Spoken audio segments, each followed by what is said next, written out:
C'était maintenant la veille de la fête de Pâques. Jésus savait que l'heure était venue pour lui de quitter ce monde et rejoindre le Père. Il avait toujours aimé les siens qui étaient dans le monde et il les aima jusqu'à la fin.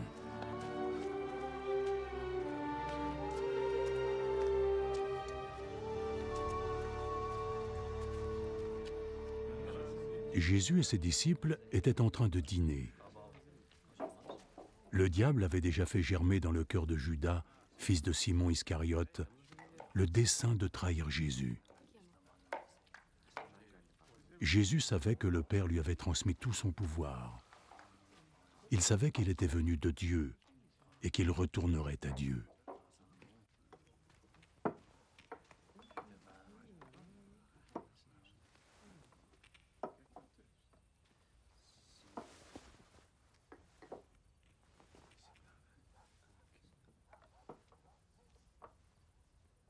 Alors il se leva de table, il ôta ses vêtements, puis mit un linge autour de sa taille.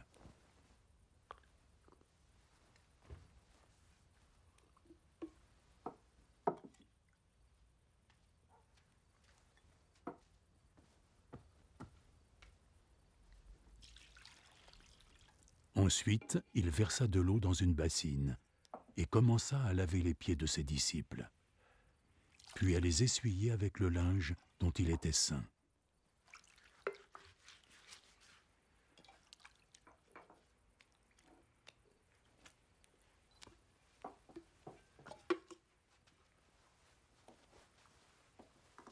Ce fut le tour de Simon-Pierre. Est-ce que tu as l'intention de me laver les pieds, Seigneur? Tu ne comprends pas maintenant ce que je fais, mais tu le comprendras plus tard. Jamais, jamais de la vie tu ne me laveras les pieds. Si je ne te lave pas les pieds, tu ne recevras aucune part de moi. Seigneur,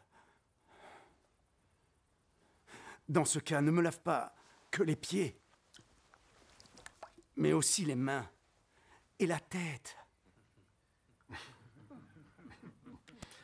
Ceux qui ont pris un bain sont complètement propres, et ils n'ont plus besoin de se laver, mis à part les pieds.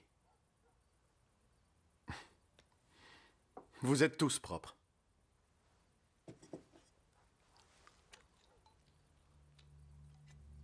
Tous sauf un. Jésus savait déjà qui allait le trahir. C'est pourquoi il dit « Vous êtes tous propres, sauf un ».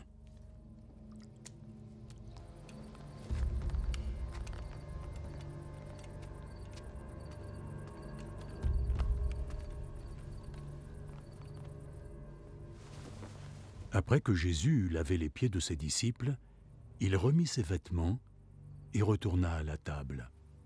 Avez-vous compris ce que je viens de vous faire? Vous m'appelez Maître et Seigneur. Et vous avez raison de le faire puisque c'est ce que je suis. Moi, votre Seigneur et Maître, je viens de vous laver les pieds. Donc vous devez aussi vous laver les pieds les uns aux autres.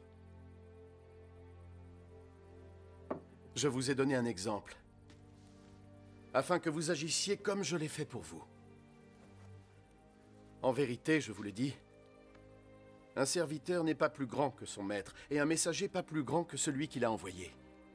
Maintenant que vous savez cela, vous serez heureux de mettre cette vérité en pratique.